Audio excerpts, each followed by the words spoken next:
Oi, pessoal, eu sou a Luriele. E eu sou a Kailane, e nós somos alunas da Universidade Federal do Acre. Já parou para pensar como o seu corpo percebe o mundo ao seu redor? Vamos te mostrar como tudo isso funciona. A aula de hoje é sobre a fisiologia sensorial, como percebemos o mundo ao nosso redor. Os objetivos da aula são compreender os mecanismos básicos da transição sensorial, explorar os sistemas sensoriais específicos e suas funções, investigar a integração e interpretação das informações sensoriais no sistema nervoso central. O que é a fisiologia sensorial? A fisiologia sensorial é o ramo da fisiologia que estuda como os organismos vivos percebem e interpretam o mundo ao seu redor, através dos sentidos. A fisiologia sensorial é crucial para entender como percebemos o ambiente ao nosso redor. Ela estuda como os estímulos como luz, som, cheiro, sabor e toque são detectados pelos receptores sensoriais e transformados em sinais que o cérebro interpreta. Esse conhecimento, ele nos ajuda a diagnosticar e tratar distúrbios sensoriais, desenvolver tecnologias assistivas e entender a influência dos sentidos nas emoções e comportamentos. Em resumo, a fisiologia sensorial é essencial para nos ajudar a interagir de forma precisa e eficiente com o mundo à nossa volta. Os sentidos especiais. Vamos entender melhor como funciona a fisiologia de cada sentido. A visão, ela é um sentido complexo que envolve a captação de luz pelos olhos, que transformam essa luz em impulsos nervosos enviados ao cérebro, permitindo a formação de imagens. Então, como que ocorre essa captação da luz? A luz, ela entra no olho através da córnea, que ajuda a focar a imagem. A córnea atua como a primeira lente, refratando os raios de luz que entram no olho. Em seguida, a luz ela passa pela pupila, cujo tamanho é controlado pela íris, para regular a quantidade de luz que entra. Após passar pela pupila, a luz ela vai atingir a lente cristalina, que ajusta sua forma para focar a luz corretamente sobre a retina, permitindo a visão nítida de objetos próximos e também distantes. Esse processo ele é chamado de acomodação. E na retina, a luz ela estimula as células fotossensíveis, chamadas bastones, que é sensíveis a luz fracas, e os cones, responsáveis pelas cores e detalhes. Isso vai gerar impulsos elétricos que percorrem os neurônios bipolares e ganglionares, formando o nervo óptico, que leva a informação ao córtex visual no cérebro. Lá, os sinais elétricos são processados e transformados em imagens, permitindo a visão. A audição ela envolve a conversão de ondas sonoras em impulsos elétricos. O ouvido humano capta esses sons que são processados pelo cérebro, nos permitindo entender e interpretar o ambiente sonoro. As ondas sonoras são captadas pelo pavilhão auricular e direcionadas pelo canal auditivo até o tímpano, que vibra em resposta ao som. E essas vibrações são transmitidas pelos ossículos do ouvido médio, que é o martelo, bigorna e estribo, e amplificadas até chegarem à janela oval no ouvido interno. Lá, as vibrações movimentam o fluido dentro da cóclea, ativando as células ciliadas, que convertem as vibrações em impulsos elétricos. Esses impulsos viajam pelo nervo auditivo até o córtex auditivo, onde o cérebro os interpreta como som. O olfato é o sentido responsável pela detecção de odores, utilizando receptores olfativos no nariz, que enviam sinais ao cérebro, gerando percepção de cheiro, que influenciam nossas experiências e memória. A entrada do odor, quando inalamos, as moléculas de odor entram na cavidade nasal e vão se ligar a receptores específicos nos cílios dos neurônios olfativos.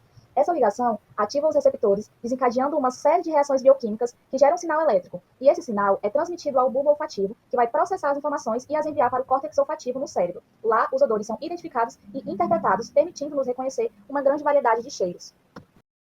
Vamos falar agora do paladar. O paladar é o sentido responsável por nos permitir perceber sabores. Ele funciona através de receptores chamados papilas gustativas, que estão localizadas principalmente na língua, mas também no palato, na faringe e na epigóde.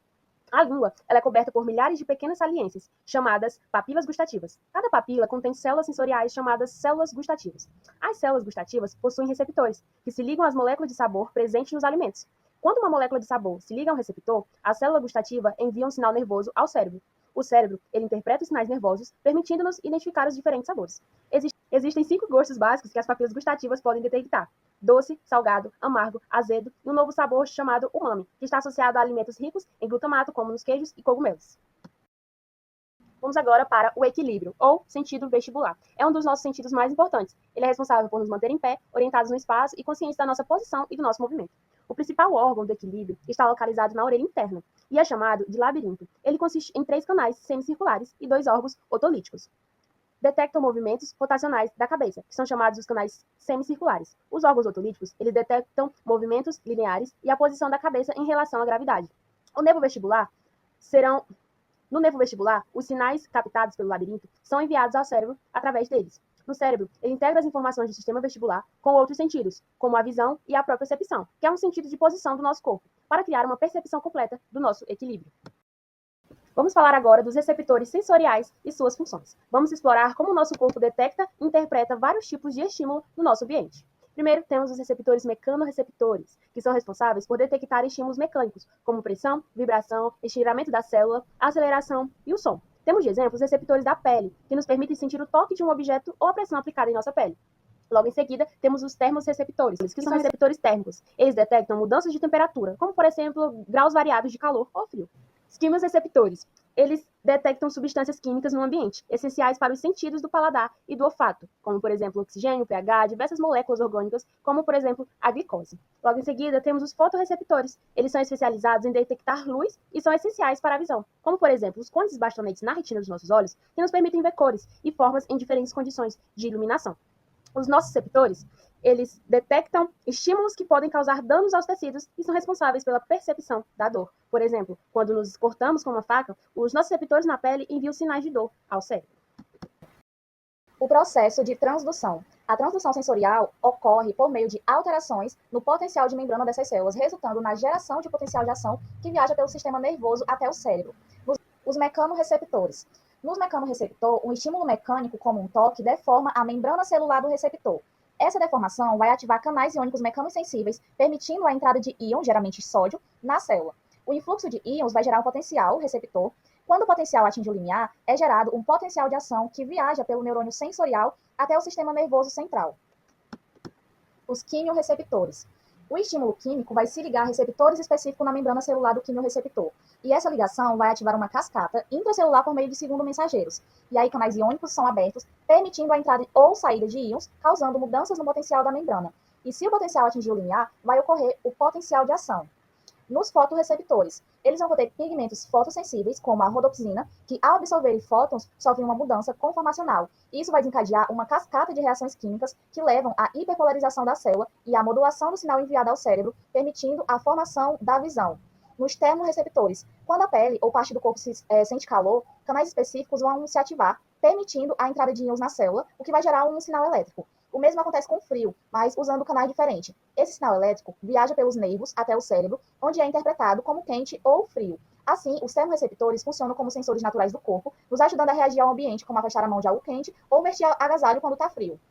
Os nociceptores. Quando sofremos uma lesão ou algo perigoso encosta na pele, os nociceptores são ativados. Isso acontece porque certos canais na membrana dos nociceptores se abrem em resposta ao estímulo doloroso, permitindo a entrada de íons como sódio e cálcio na célula. Essa entrada de íons vai gerar uma corrente elétrica que vai viajar pelo nervo até o sistema nervoso central, onde são processados e percebidos como dor. Agora vamos falar sobre os caminhos nervosos e processamento cerebral.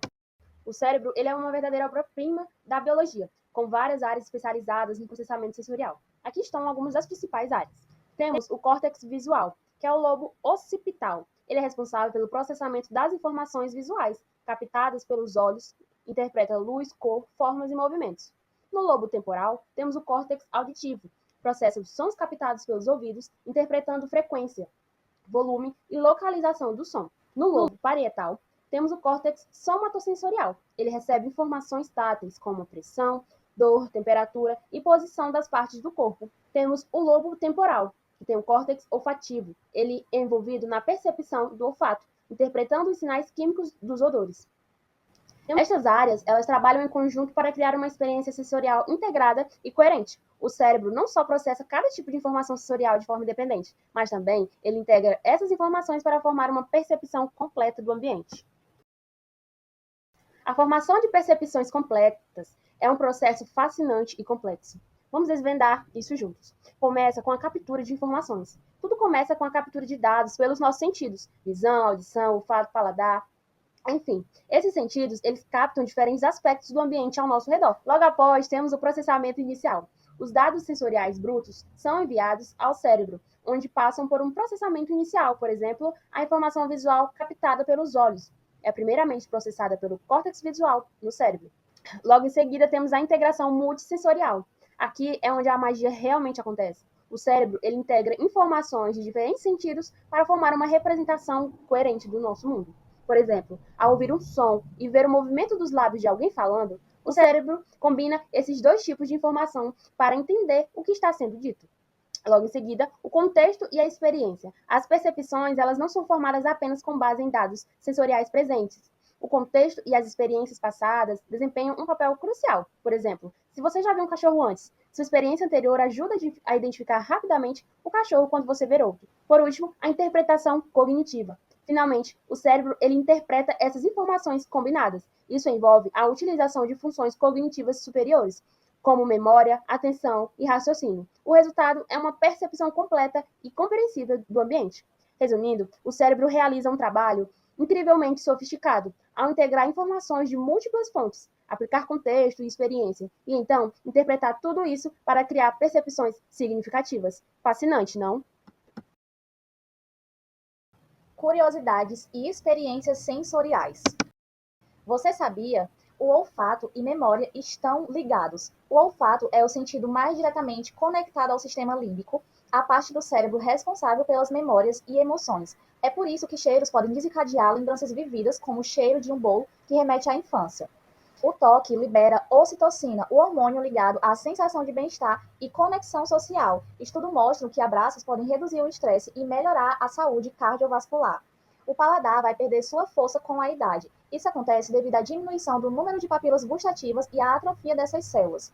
O paladar depende mais de 80% do olfato. Cerca de 80% do sabor da comida vem do olfato e não das papilas gustativas. É por isso que, ao estar resfriado, a comida parece sem gosto. Então é isso, espero que tenham gostado da nossa aula. Não esqueçam de curtir, Comentar e compartilhar.